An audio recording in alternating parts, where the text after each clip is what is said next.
Pronto, agora a gente já vai começar a falar das discursivas e ver aqui os exemplos na prática. Bora começar a resolver, tá bom? E a nossa primeira discursiva, eu peguei aqui um tema simples que traz apenas comandos, tá? Então vamos ver como é que a gente analisa esses comandos.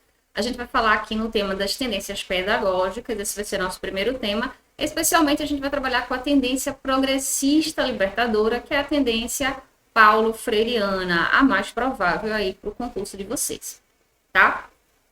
Vamos ver então como é que ela se expressa lá na prova, como é que a gente identifica os pontos que são válidos na hora de a gente começar a resolver.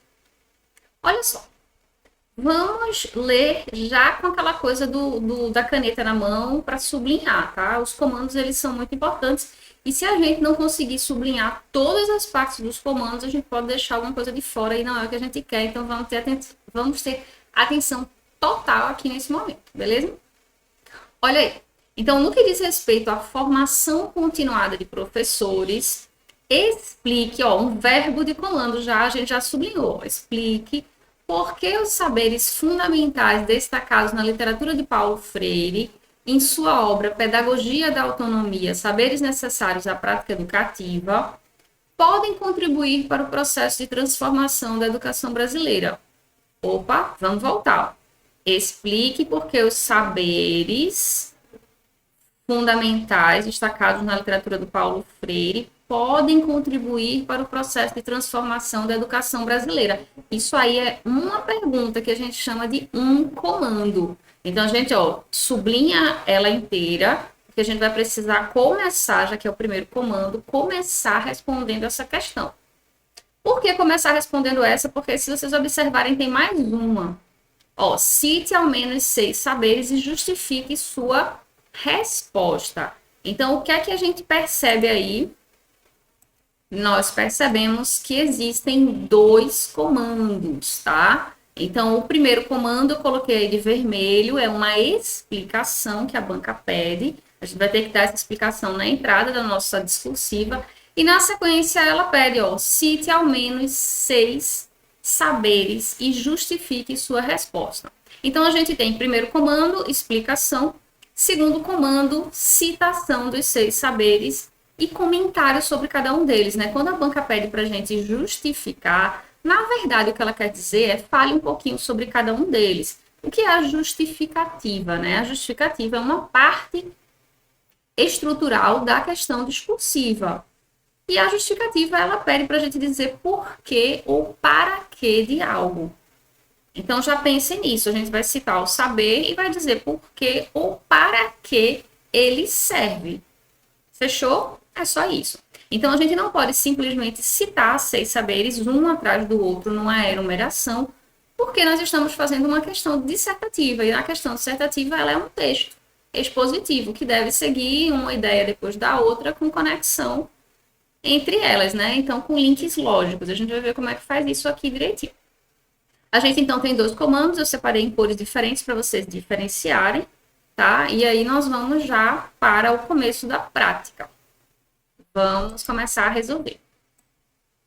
Só um detalhe aqui importante, quando a gente for começar a resolver, se a banca pede a gente, né? Se a banca já pediu aí 6 saberes, a gente precisa pensar no seguinte, vamos fazer a distribuição dentro dos parágrafos.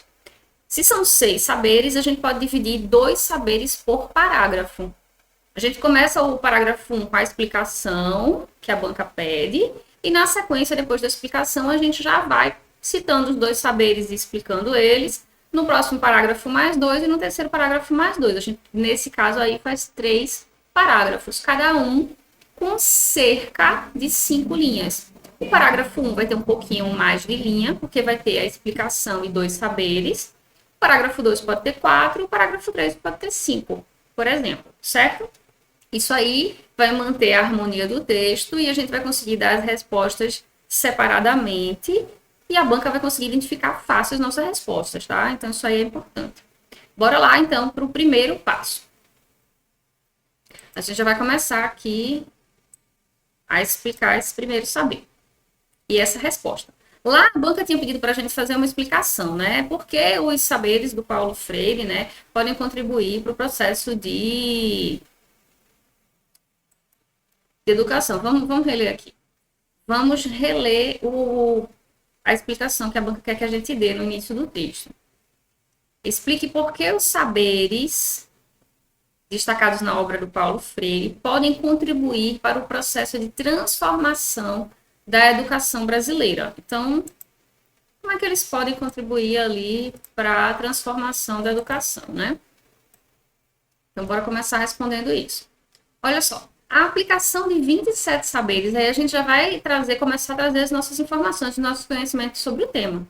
A gente sabe que os saberes são 27, né, que o Paulo Freire defende aí na capacitação dos professores. Então, a gente já pode colocar essa informação lá no começo. Ah, Pri, mas eu não sei, eu não lembro, não lembrava que eram 27. Então, tudo bem, você pode começar falando a aplicação dos saberes paulo freirianos, também tá legal, pode ser, tá certo?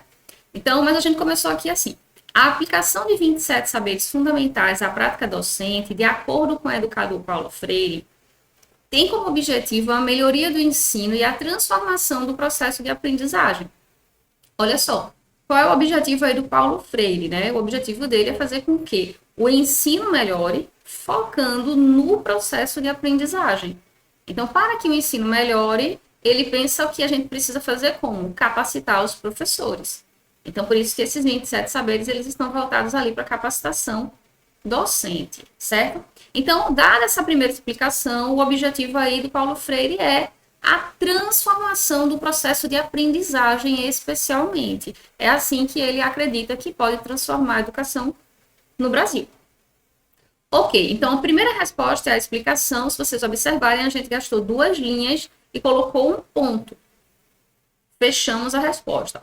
É assim que a banca localiza bem, tá? Então, fechou é o que a gente chama aí de fechar um período. A gente deu a primeira resposta e botou um ponto, fechou o período. Agora a gente vai começar aquela coisa de citar os 6 saberes e explicar cada um. Vamos citar 2 ainda nesse parágrafo, tá? E aí a gente já começa, ó. É importante, inicialmente, que o professor considere, bora citar o primeiro saber, considere que ensinar exige respeito aos conhecimentos prévios dos educandos, considerando que o conhecimento é um ciclo que se constrói entre sujeitos que ensinam e aprendem ao mesmo tempo. E esse é um dos saberes do Paulo Freire, tá? Essa ideia daqui que eu sublinhei, né? Ensinar exige respeito aos conhecimentos prévios dos educandos. Então, esse é o saber. E agora o resto vem aí como o quê? Justificativa. Então, é o comentáriozinho que a gente vai fazer sobre o saber, que a gente vai explicar um pouquinho o que ele significa, tá? Então, é importante que o professor considere, então, vem o primeiro saber, que ensinar exige respeito aos conhecimentos prévios dos educandos, e agora a justificativa, considerando que o conhecimento é um ciclo que se constrói entre sujeitos que ensinam e aprendem ao mesmo tempo. Esse saber, né, do Paulo Freire, mostra que o professor precisa considerar o que os alunos já sabem, até porque o professor também aprende no processo de ensino. Então, aqui a gente terminou o primeiro saber e colocou um ponto. Então, a gente colocou mais um período. Até aí, nós temos 2 períodos. A resposta da primeira parte da questão e mais um período com o primeiro saber. Ok? Bora para o segundo saber. Além disso, e a gente pode usar os conectores de soma, a gente pode usar além disso, ademais, somado a isso, né? Que são conectores que vão somar ideias. Para somar os saberes aí, quando for necessário, tá? Não precisa a gente começar todo o período com conector de soma, não, porque pode ficar cansativo. Então, quando for necessário, a gente coloca um. Então, aqui, ó, além disso, deve sempre procurar estabelecer relação entre as experiências sociais e culturais vividas pelos alunos e o conteúdo ensinado em sala de aula. Esse é mais um saber. Então, é o nosso segundo saber, e eu também sublinhei ele. Essa ideia de que o professor precisa estabelecer uma ponte aí entre as experiências sociais e culturais do aluno e aquele conteúdo que vai ser apresentado na sala. E agora a justificativa. Para que os educandos possam fazer conexões entre as questões abordadas e a realidade que vivem. Então, a gente citou mais um saber, o segundo, e também deu a justificativa. Nesse primeiro parágrafo que a gente finalizou, a gente respondeu a explicação inicial que a banca pede em um período. No segundo período, a gente colocou o primeiro saber. No terceiro período, a gente colocou o segundo saber. Fechamos o parágrafo 1, certo? Então, a gente colocou aqui, ó, 3, 6, 7 linhas e meia nesse primeiro parágrafo. Ficou um pouco mais extenso que os demais, tá? A gente vai ter que fazer os outros menores um pouquinho para que a gente bata as 15 linhas. Tá bom? Então, vamos lá. A gente vai agora fazer mais 2 saberes no próximo parágrafo. Olha só. Então, aqui, o terceiro saber. O entendimento de que ensinar não é transferir conhecimento, mas criar as possibilidades para sua construção, deve levar o professor, nesse processo, a despertar a curiosidade dos alunos, para que se inclinem ao desvelamento, ao esclarecimento dos temas abordados.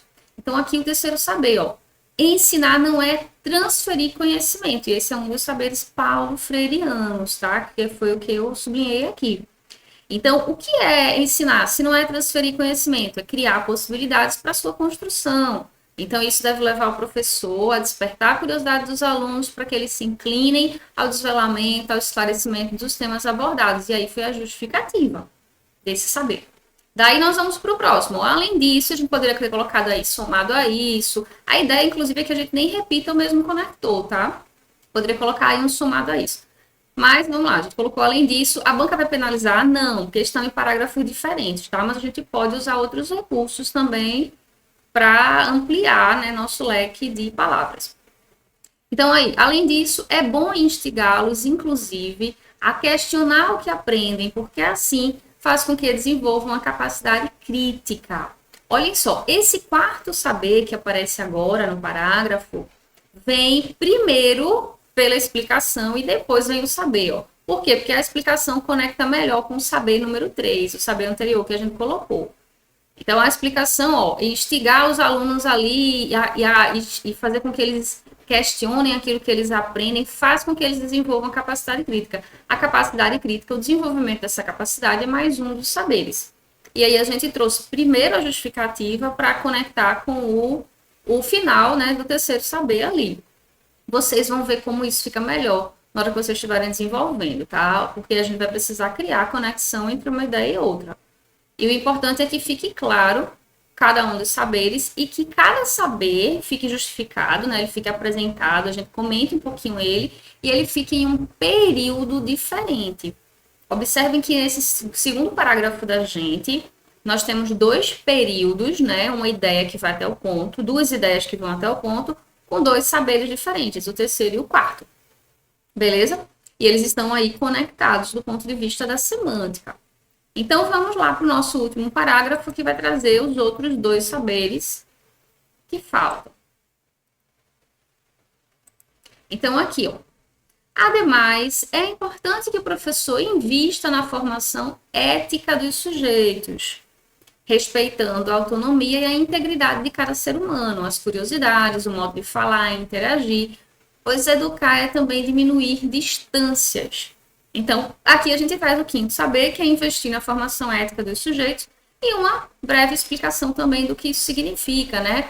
Desenvolver essa formação ética tem a ver com respeitar a autonomia, entender, né, que cada ser humano tem as suas curiosidades, a sua forma de interagir, de falar. Então, essa diminuição da distância tem a ver com a formação ética, né? Com a integridade, com respeito à integridade do aluno.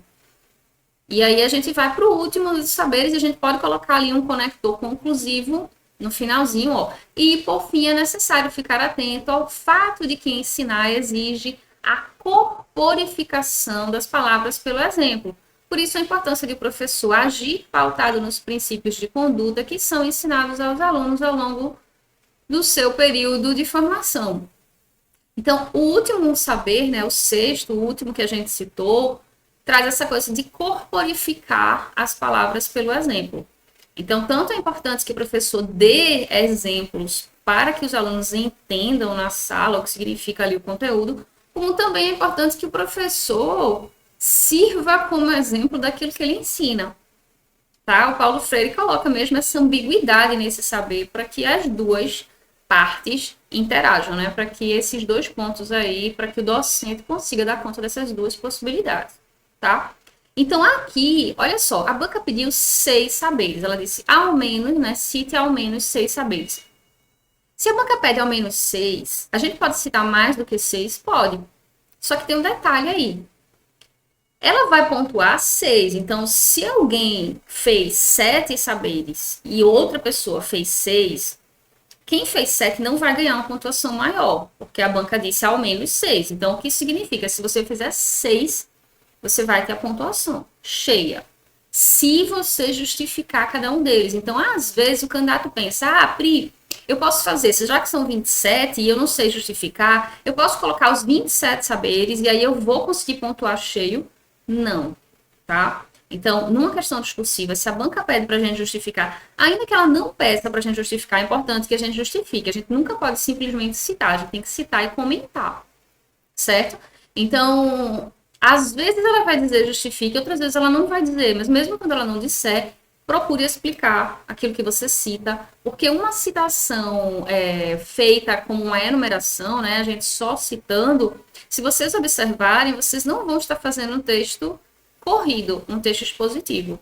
Vocês vão estar fazendo um texto injuntivo, que é aquele texto de lista. E aí a gente vai estar fora da tipologia textual. Isso aí é um erro, tá? Então vamos prestar atenção. É importante que a gente sempre cite o que a banca pede, e é muito comum que ela peça que a gente cite alguns exemplos e justifique eles. Diga por quê ou para quê cada um deles, sempre observando do jeito que a gente fez aqui, cada citação e explicação em um período. Assim, o que é que vai acontecer? A banca vai diretamente no período procurando o saber. Ela viu que você organizou isso lá em cima, desde o primeiro parágrafo, e ela vai, em cada período, procurar um saber diferente. Isso aí é importante para você ajudar a banca a localizar a sua resposta. E outro ponto importante, a banca trabalha muito, né? As bancas que lançam discursiva, de um modo geral, trabalham muito com a correção por meio de palavras-chave. Então, ela vai buscar na resposta a palavra correspondente àquilo que ela pediu. Então, por isso que é importante que a gente sempre comece o período falando diretamente no assunto. Nunca fiquem arrodeando, nem tragam coisas que não estão dentro da proposta. A gente só deve abordar exatamente aquilo que a banca pediu dentro da proposta, com o máximo de objetividade possível. Fechou? Pronto, agora a gente já vai ver como foi que a questão ficou inteira, completa, certo? Como é que ficaram os parágrafos e a distribuição aí das respostas. Bora ler aqui. Olha só, a aplicação de 27 saberes fundamentais à prática docente, de acordo com o educador Paulo Freire, tem como objetivo a melhoria do ensino e a transformação do processo de aprendizagem. É importante, inicialmente, que o professor considere que ensinar exige respeito aos conhecimentos prévios dos educandos, considerando que o conhecimento é um ciclo que se constrói entre sujeitos que ensinam e aprendem ao mesmo tempo. Além disso, deve sempre procurar estabelecer uma relação entre as experiências sociais e culturais vividas pelos alunos e o conteúdo ensinado em sala de aula, né, para que os educandos possam fazer conexões entre as questões abordadas e a realidade que vivem. O entendimento de que o ensinar não é transferir conhecimento, mas criar as possibilidades para sua construção, deve levar o professor nesse processo a despertar a curiosidade dos alunos para que se inclinem ao desvelamento, ao esclarecimento dos temas abordados. Além disso, é bom instigá-los, inclusive, a questionar o que aprendem, porque assim faz com que desenvolvam a capacidade crítica.